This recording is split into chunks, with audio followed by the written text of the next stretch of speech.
السلام عليكم ورحمة الله وبركاته. نحمده ونصلي على رسوله الكريم. أما بعد، فقال النبي صلى الله عليه وآله وسلم: من يرد الله به خيرا يفقهه في الدين، وإنما أنا قاسم والله يعطي. ہم نے گزشتہ سابقہ سبق کے اندر یہ پڑھا تھا کہ انسان کا مقصد زندگی کیا ہے. انسان کا مقصد زندگی کا مقصد وہ رب تعالیٰ کی عبادت ہے، اور عبادت کی ہم نے تعریف، عبادت کی اقسام کے بارے میں پڑھا. تو عبادات میں سے بالخصوص جو نفلی عبادات ہیں ان میں سے سب سے افضل ترین عبادت علم حاصل کرنا ہے، کیونکہ علم یہ تمام نیکیوں کا سرچشمہ، تمام بلائیوں کی بنیاد اور اساس ہے. علم ہی انسان کو ضلالت و گمراہی سے بچا کر صراط مستقیم پر چلانے کا ذریعہ اور سبب بنتا ہے. علم ہی انسان کو ٹھوکر کھانے سے بچانے کا ذریعہ بنتا ہے. تو علم، اس پر تمام علماء کا اتفاق ہے کہ جتنی بھی نفلی عبادات ہیں ان میں سے سب سے افضل ترین نفلی عبادت علم حاصل کرنا ہے. اور یقیناً یہ بھی ہماری بہت بڑی سعادت ہے، خوش بختی ہے کہ رب تعالیٰ نے ہمیں علم حاصل کرنے کی توفیق عطا فرمائی، ہمارے اندر علم حاصل کرنے کا داعیہ پیدا کیا، شوق پیدا کیا، جذبہ پیدا کیا، کچھ حاصل کرنے کی تمنا اور تڑپ ہمارے اندر پیدا کی. یقیناً یہ تڑپ، یہ تمنا، یہ ذوق، یہ شوق، یہ جذبہ انشاءاللہ ہمارے لیے باعث خیر ثابت ہوگا. تو نفلی عبادات میں سے سب سے افضل ترین عبادت علم ہے، جیسا کہ نبی کریم صلی اللہ علیہ وآلہ وسلم نے ایک عابد اور ایک عالم کے درمیان کمپیریزن کرتے ہوئے ارشاد فرمایا تھا. سیدنا ابو امامہ باہلی رضی اللہ تعالیٰ عنہ بیان کرتے ہیں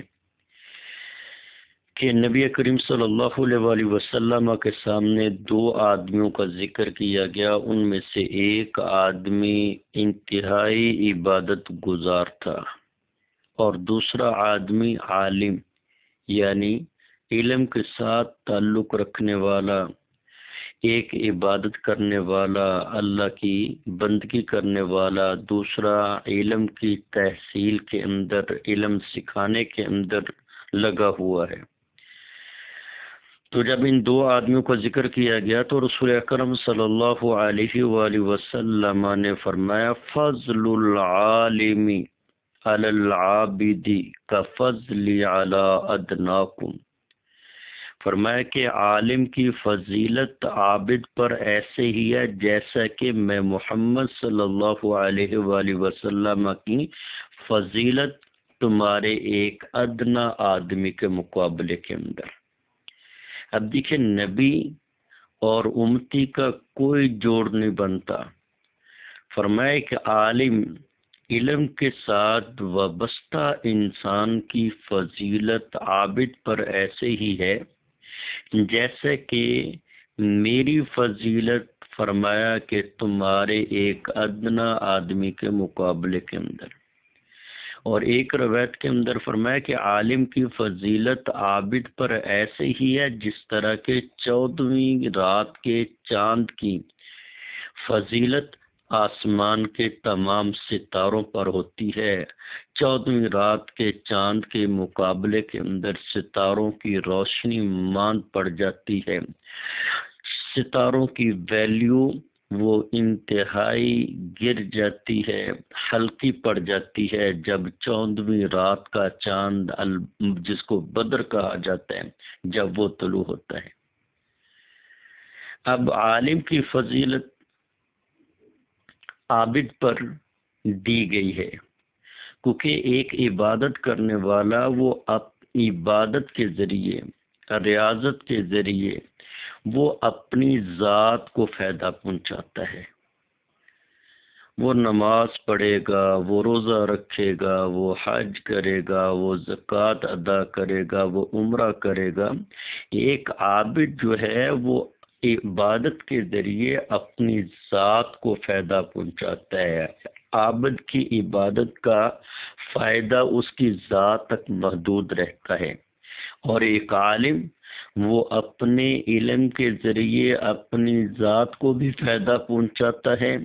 اور خلق خدا کو بھی اپنے علم کی بدولت فائدہ پہنچاتا ہے، ان کی رہنمائی کرتا ہے، ان کو نیکی کی ترغیب دلاتا ہے، برائی سے متنفر کرتا ہے، خیر کی طرف لے کر آنے کا ذریعہ اور سبب بنتا ہے۔ تو گویا کہ عابد کی عبادت کا دائرہ کار اس کی ذات تک محدود ہوتا ہے، اور عالم کی جو علم والی عبادت ہے اس کا دائرہ کار بہت وسیع ہے، اپنی ذات کو فائدہ بھی پہنچاتا ہے اور خلق خدا کو بھی فائدہ پہنچاتا ہے۔ جہنم کے کنارے پر پہنچی ہوئی انسانیت کو علم کی بدولت واپس پلٹا کر جنت کی شاہراہ مستقیم پر چلا کر ان کی کامیابی کا ذریعہ اور سبب بن جاتا ہے۔ عالم کا جب علم پھیلتا ہے، جتنے لوگ اس علم کی بنا پر اپنی زندگیاں بدلتے ہیں، اپنی اصلاح کرتے ہیں، اپنے آپ کو راہ راست پر لے کر آتے ہیں، اپنا تزکیہ نفس کرتے ہیں، اس عالم کے نامہ اعمال کے اندر ان کی نیکیاں جو کرتے ہیں ان کو بھی ثواب ملے گا، عالم کو بھی ثواب ملتا رہے گا۔ گویا کہ اس کی فضیلت لمحہ بلمحہ، ہر سانس، ہر گھڑی بڑھتی چلی جائے گی۔ اس لیے فرمایا کہ ایک عالم کی فضیلت عابد پر ایسی ہے جس طرح کہ میں محمد صلی اللہ علیہ وآلہ وسلم کی فضیلت تمہارے ایک ادنا آدمی کے مقابلے کے اندر۔ اور ساتھ ہی دوسری نبی کریم صلی اللہ علیہ وآلہ وسلم نے وجہ بیان فرمائی کہ عالم کی عابد پر فضیلت کیوں ہے۔ سیدنا ابو امامہ رضی اللہ تعالیٰ عنہ بیان کرتے ہیں، ثم قال رسول اللہ صلی اللہ علیہ وآلہ وسلم ان اللہ وملائکتہ واہل السماوات والارض، کہ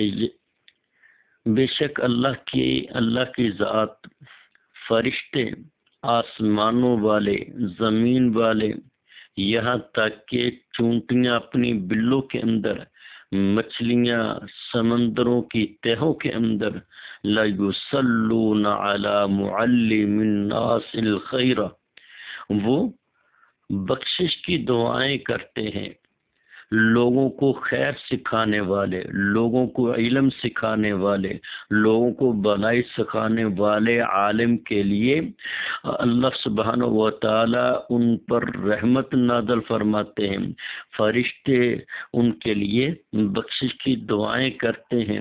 آسمان اور زمین کی مخلوقات اس کے لیے دعائیں کرتی ہے، یہاں تک کہ چونٹیاں اپنی بلوں کے اندر، مچھلیاں سمندر کی تہوں کے اندر عالم کے لیے دعائیں کرتی ہیں، استغفار کرتی ہیں۔ کیوں؟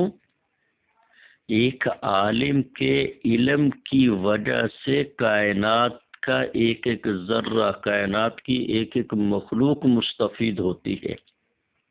اس کے علم کی پھیلنے کی وجہ سے، علم کی پھیلاؤ کی وجہ سے ساری مخلوقات پر اس کا اثر مرتب ہوتا ہے، اور اس علم کی وجہ سے، سیکھنے سکھانے کی وجہ سے اللہ کی رحمتیں برکتیں نازل ہوتی ہیں، اور پھر وہ اللہ کی رحمتیں کائنات کی ایک ایک مخلوق پر برستی ہیں، ہر ایک مخلوق مستفید ہوتی ہے۔ اسی لیے پھر ہر ایک مخلوق اس عالم کے لیے اللہ سے رحمت کی دعائیں کرتی ہیں، اللہ سے بخشش کی دعائیں کرتے ہیں، اللہ سبحانہ و تعالیٰ سے اس معلم الناس الخیرہ کے لیے اللہ تعالیٰ سے بھلائی کی دعائیں کرتے ہیں۔ اور اس حدیث مبارکہ سے یہ بھی معلوم ہوا کہ دعائیں لینے کا بہترین طریقہ ہے اپنے آپ کو علم کی فیلڈ کے ساتھ وابستہ کر دیا جائے۔ تو یہ حدیث مبارکہ بھی علم کی فضیلت پر زبردست دلالت کرتی ہے کہ علم اتنی بڑی عبادت ہے کہ علم کے علاوہ اگر کوئی اور آدمی عبادت کرتا ہے تو ایسی علم والی عبادت کی بنا پر اس کی فضیلت، اس کا مرتبہ مقام اس سے بہت زیادہ بڑھ جائے گا۔ ایسے نبی کریم صلی اللہ علیہ وآلہ وسلم کے صحابی سیدنا معاویہ رضی اللہ تعالی عنہ بیان کرتے ہیں کہ علم کی تحصیل، علم دین کا علم سیکھنے کی توفیق مل جانا، یہ اللہ سبحانہ و تعالیٰ کا بہت بڑا فضل ہے۔ رسول اکرم صلی اللہ علیہ وسلم نے فرمایا کہ من یرد اللہ بہ خیرا یفقہہ فی الدین، جس انسان کے ساتھ اللہ سبحانہ و تعالیٰ بھلائی کا ارادہ فرماتے ہیں اس کو اپنے دین کی سوجھ بوجھ، سمجھ، تفقہ، فہم عطا فرما دیتے ہیں۔ وَإِنَّمَا أَنَا قَاسِمٌ وَاللَّهُ يُعْطِي، فرمایا کہ میں اللہ کے دیے ہوئے علم کو تقسیم کرتا ہوں، وَاللَّهُ يُعْطِي، اور اللہ ہر انسان کو اس کے نصیبے کے مطابق علم عطا فرماتا ہے۔ کوئی انسان وافر علم حاصل کر لیتا ہے، کوئی انسان ذرا اس سے کم علم حاصل کر لیتا ہے، کوئی اس سے کم حاصل کر لیتا ہے۔ میں اللہ کے دیے ہوئے علم کو تقسیم کرتا ہوں، یعنی بیان کرتا ہوں، اور اللہ ہر انسان کو اس کے نصیبے کے مطابق اس کو علم کی دولت عطا فرماتے ہیں۔ تو یہ حدیث مبارکہ بھی دین کے علم کی فضیلت کی زبردست دلیل ہے، اور رب تعالیٰ کا انتخاب کرنا اپنے دین کے تفقہ کے لیے، اپنے دین کے فہم کے لیے، اپنے دین کی سوجھ بوجھ کے لیے، یہ اللہ سبحانہ و تعالیٰ کا بہت بڑا اعزاز ہے۔ گویا کہ جن کو رب تعالیٰ نے علم کی طرف قدم اٹھانے کی توفیق دے دی ہے،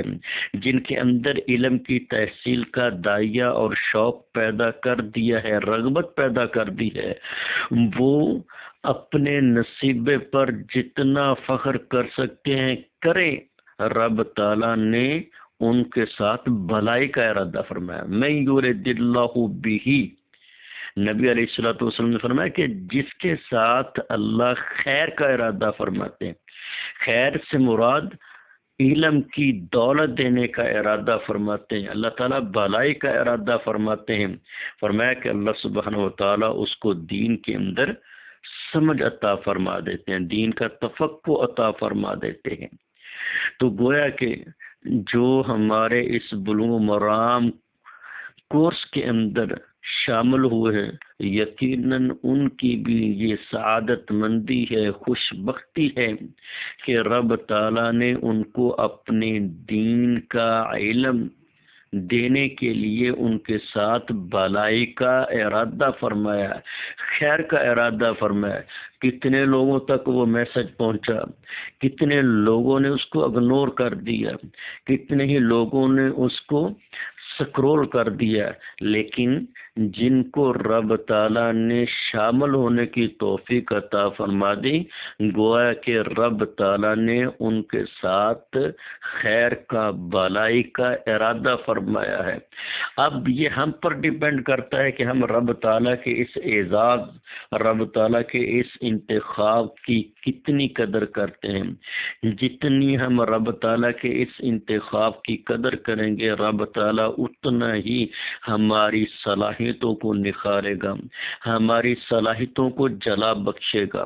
جتنا زیادہ ہم رب تعالیٰ کے اس انتخاب کی قدر کریں گے، اتنا ہی رب تعالیٰ ہمیں علم کی دولت سے مالا مال کرے گا۔ تو علم کا شوق اپنے اندر پیدا کرنا، علم کی تحصیل کے لیے قدم اٹھانا، یہ کوئی، اور اس علم کو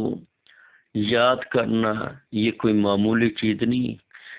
علم کی طرف اٹھنے والے جو قدم ہے وہ جنت کے راستے کی طرف اٹھنے والا قدم ہے۔ صحیح مسلم کی حدیث ہے، سیدنا ابو ہریرہ رضی اللہ تعالی عنہ بیان کرتے ہیں کہ رسول اکرم صلی اللہ علیہ وسلم نے فرمایا کہ لمبی روایت ہے، اس کا ایک ٹکڑا ہے وَمَنْ سَلَكَ طَرِيقًا يَلْتَمِسُ فِيهِ عِلْمًا سَهَّلَ اللَّهُ لَهُ بِهِ طَرِيقًا إِلَى الْجَنَّةِ، جو انسان کسی راستے پر چلتا ہے، یلتمس فیہ علما، اس راستے میں چل کر وہ علم تلاش کرتا ہے، علم کی جستجو کرتا ہے، فرمایا سہل اللہ لہ بہ طریقا الی الجنہ، رب تعالی تحصیل علم کی وجہ سے اس انسان کے لیے جنت کی طرف جانے والا راستہ آسان فرما دیتے ہیں۔ ہم دیکھیے ابھی علم حاصل نہیں کیا، علم کی طرف چلنے کا ارادہ کیا ہے، علم کی تحصیل کے لیے نکلا ہے، علم کی تحصیل کے لیے اسباب ابھی اکٹھے کیے ہیں، ابھی علم حاصل نہیں کیا،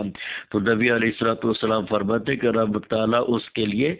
جنت کا راستہ آسان بنا دیتے ہیں، سہل بنا دیتے ہیں۔ یقیناً اگر اس عزم کے ساتھ علم کی طرف آئے، راستے کے اندر موت آ گئی، اس علم کی عمل کو پورا نہ کر سکے تو تب بھی سودا گھاٹے کا نہیں ہے۔ اللہ سبحانہ و تعالی حسن نیت کی وجہ سے، عزم ارادے کی وجہ سے رب تعالی یقیناً ضرور بھی ضرور ہمارے اس اٹھنے والے قدم کو جنت کی طرف اٹھنے والا قدم شمار کریں گے، اور اگر ہم اس علم کی عبادت کو پورا نہ بھی کر سکے تب بھی ہمارے لیے یہ باعث ذریعہ نجات بن جائے گی۔ اگر ہم نے علم والی عبادت کو پورا کر لیا، اس کے لیے محنت کی، قربانی دی، اپنی صلاحیتوں کی، اپنی جان کو کھپایا، اپنے وسائل و اسباب کو قربان کیا، تو پھر اس علم کی عبادت سے درجات بہت زیادہ بڑھ جائیں گے، مرتبہ مقام بہت زیادہ بڑھ جائے گا۔ کیونکہ علم، اس کے بغیر انسان دنیا کے اندر فتنوں کے اندر مبتلا ہو جاتا ہے، انسان ضلالت و گمراہی کی وادی کے اندر ٹھوکریں کھانے لگ جاتا ہے، انسان اپنی دنیا آخرت سبھی کو برباد کر بیٹھتا ہے۔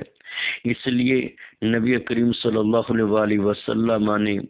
علم دین، بالخصوص جو ہم اپنے کورس بلوغ المرام کے اندر کتاب پڑھنے جا رہے ہیں، احادیث نبویہ کی، نبی علیہ الصلوۃ والسلام نے اپنی احادیث کے علم کی فضیلت بیان کرتے ہوئے فرمایا،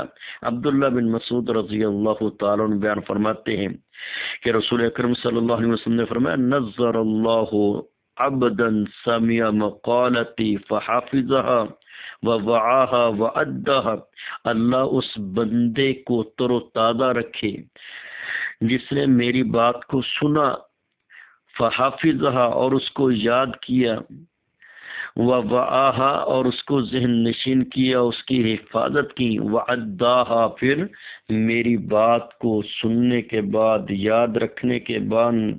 محفوظ کرنے کے بعد اس کو آگے بھی بیان کر دیا، اللہ اس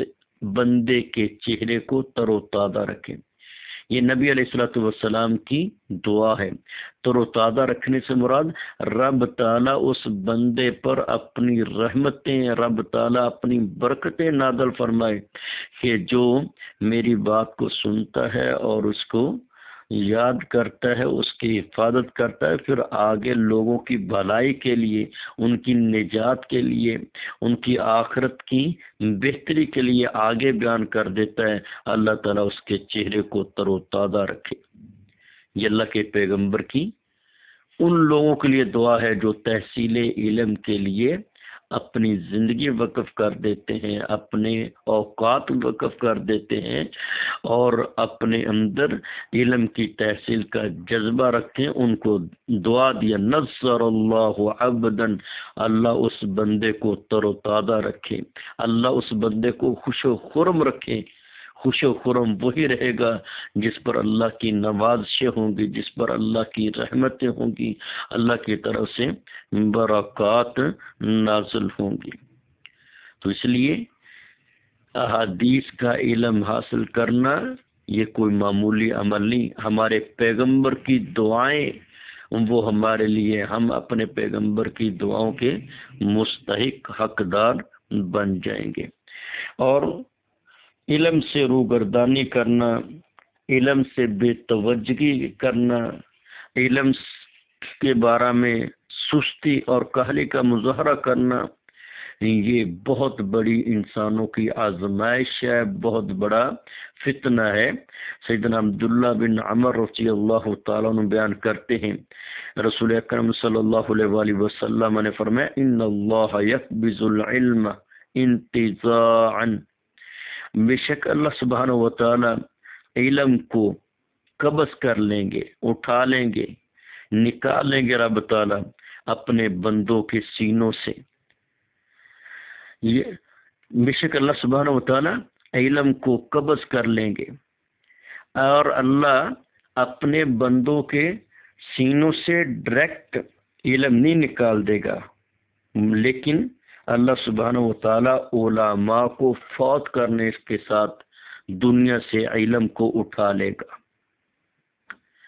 یہاں تک کہ دنیا کے اندر کوئی عالم ربانی باقی نہیں رہے گا۔ لوگ پھر جہل لوگوں کو اپنے سردار بنا لیں گے، اپنے پیشوا بنا لیں گے،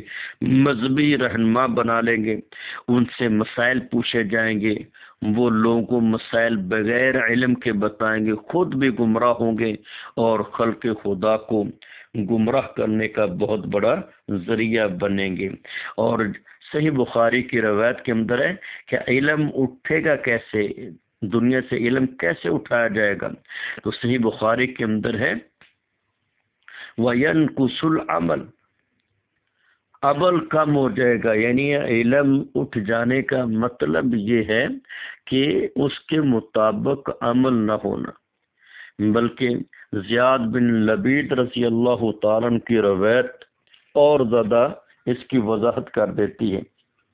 نبی علیہ الصلوۃ والسلام نے کچھ واقعات کا ذکر کیا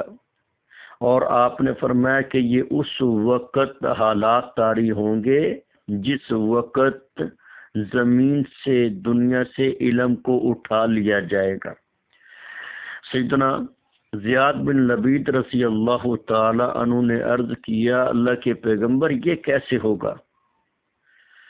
ہم خود قرآن پڑھتے ہیں، آگے ہم اپنے بچوں کو قرآن پڑھائیں گے، ہمارے بچے آگے اپنے بچوں کو قرآن پڑھائیں گے، کیسے علم اٹھا لیا جائے گا؟ اور جب علم اٹھے گا تو کیسے یہاں واقعات رونما ہوں گے، کیسے علم اٹھا لیا جائے گا؟ ہم خود قرآن پڑھتے ہیں، ہم اپنے بچوں کو پڑھائیں گے، ہمارے بچے آگے اپنے بچوں کو قرآن پڑھائیں گے، سلسلہ چلتا رہے گا، علم پھیلتا رہے گا، پھولتا رہے گا۔ نبی علیہ الصلوۃ والسلام نے فرمایا کہ زیاد، میں تجھے مدینہ والوں میں سے سب سے زیادہ سمجھدار انسان سمجھتا تھا۔ کیا تو یہ یہود و نصارہ کو نہیں دیکھتے؟ تو یہودیوں کو نہیں دیکھتا کہ جو تورات پڑھتے ہیں آگے اپنے بچوں کو پڑھاتے ہیں، ان کے بچے آگے اپنے بچوں کو پڑھاتے ہیں، لیکن اگلی بات نبی علیہ الصلوۃ والسلام نے فرمایا پڑھتے ہیں پڑھاتے ہیں لیکن لا یعملون بشیء، علم کے مطابق کچھ بھی عمل نہیں کرتے۔ فرمایا یہ ہے علم کا اٹھا لیا جانا۔ تو لہذا اس کورس کے آغاز کرنے کا ہم نے مقصد صرف یہی نہیں سمجھنا کہ ہم نے اس گروپ کے اندر آ کر علم حاصل کرنا ہے، باتیں سیکھنی ہے،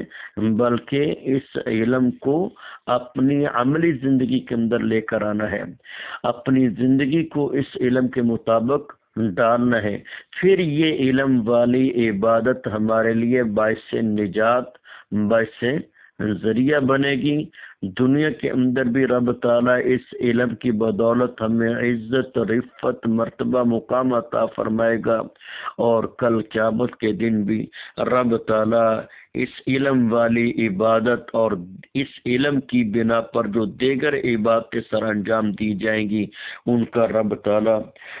بڑھا چڑھا کر بہترین بدلہ، اجر و ثواب عطا فرمائے گا، اور آخرت کی کامیابی سے ہمکنار کرے گا۔ تو لہذا اللہ سے دعا بھی ساتھ ساتھ یہ کرنی ہے کہ اے اللہ مجھے علم کی نعمت عطا فرما، اور اس علم کو میرے لیے علم نافع بنا، اس علم کو میرے لیے علم ضار، نقصان دینے والا علم نہ بنا، کیونکہ علم نافع وہی ہوتا ہے